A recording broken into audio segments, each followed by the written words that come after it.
Broadcasting live from the Albay PIO News Center, providing you the most exclusive news updates from all over the province. This is 12 o'clock Newsbreak.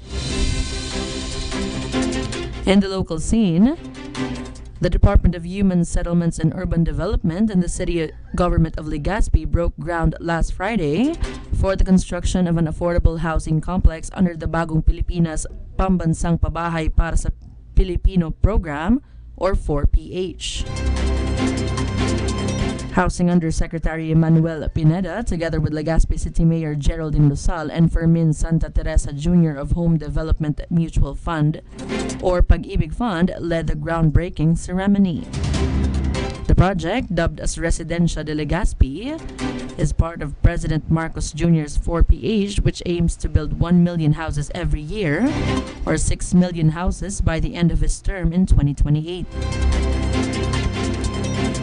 In another story, Commission on Elections or COMELEC Chairman George Erwin Garcia graced the Bicol University Cogos COMELEC Special Satellite and Register Anywhere program held at the Buseng Gymnasium on February 19, 2024.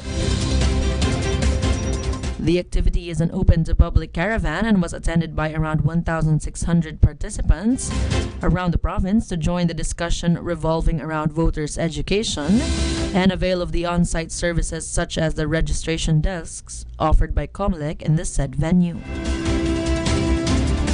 The primary aim of this initiative is to foster a deeper understanding of the electoral process and encourage active participation in the upcoming elections, wherein the two-day activity intertwines voter education seminars with accessible registration processes and voting precinct transfers. In another news, the Philippine Drug Enforcement Agency, or PDEA, confiscated a total of 98.2 million pesos worth of illegal drugs in successful operations last year in the Bicol region.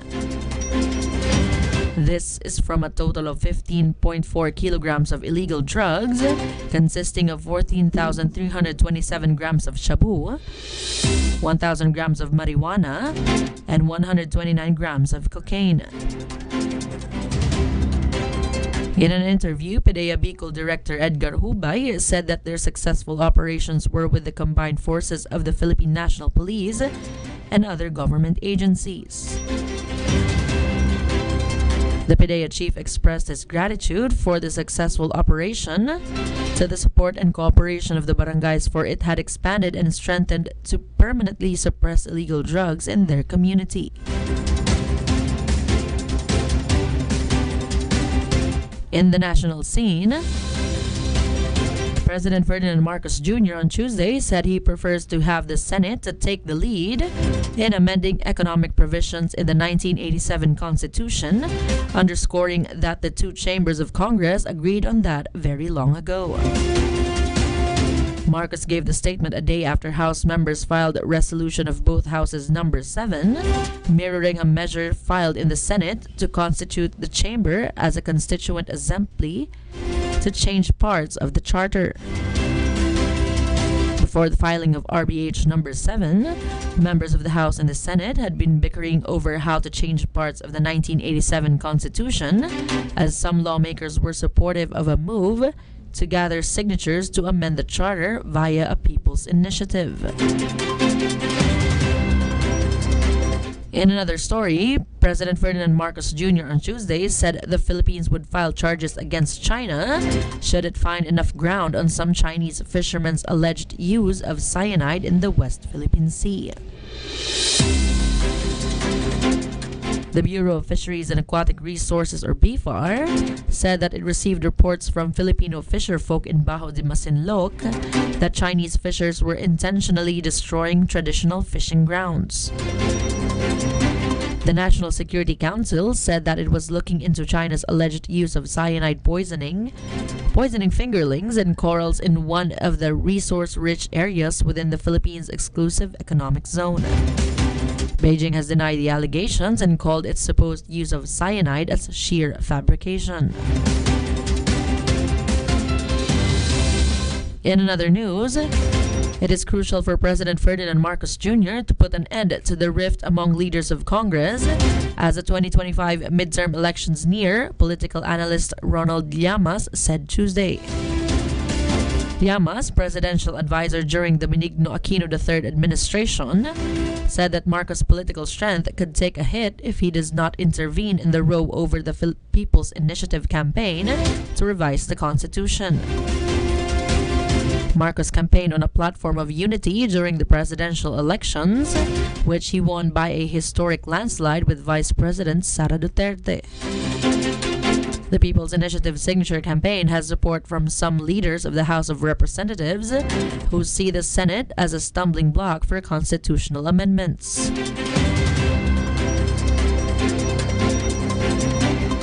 And in the news outside the country, Australia on Tuesday outlined a decade-long plan to double its fleet of major warships and boost defense spending by an additional $7 billion in the face of a quickening Asia-Pacific arms race. Under the plan, Australia will get a navy of 26 major surface combatant ships, up from 11 yesterday, February 20, 2024. The announcement comes after a massive buildup of firepower by rivals China and Russia, and amid growing confrontation between nervous US-led allies and increasingly bellicose authoritarian governments. In another story, Israel's military on Monday published new images and voiced concern about a mother and her two boys, including a baby, who is the youngest hostage held by Palestinian militants in Gaza. Hamas announced in November that all three had been killed in an Israeli bombardment, but the Israeli authorities have not confirmed the claim. Prime Minister Benjamin Netanyahu vowed that these kidnappers of babies and mothers will be brought to justice. Militant allies of Hamas involved in the kidnapping said in response that the trio were kept safe and treated well and were held for more than 20 days but were killed in an Israeli airstrike. And finally, Vladimir Putin gave Kim Jong-un a luxury Russian Urus limousine as a gift because the North Korean leader liked the car when the Russian president showed it to him last year, the Kremlin said on Tuesday. When Kim visited the eastern Russia in September, Putin showed him one of the black armored limousines that he used. Kim sat beside Putin in the car at the Vostochny Cosmodrome and appeared to enjoy it. Russia has stepped up ties with North Korea and other countries hostile to the United States, such as Iran, since the start of the war with Ukraine. And that's all for the 12 o'clock news break, February 21, 2024. We'll be back tomorrow for more news updates. Thanks to our 12 o'clock news break writer Francia May Boras, and on the technical side, Chad Bobis. Our Provincial Information Officer, Attorney Marilu Duca Castillo, under the supervision of our Governor, Attorney Edsel Grex Lagman. Pinch hitting for Mr. Greg Haliare. This has been your anchor for today. I am Ella Silerio. Thank you for subscribing.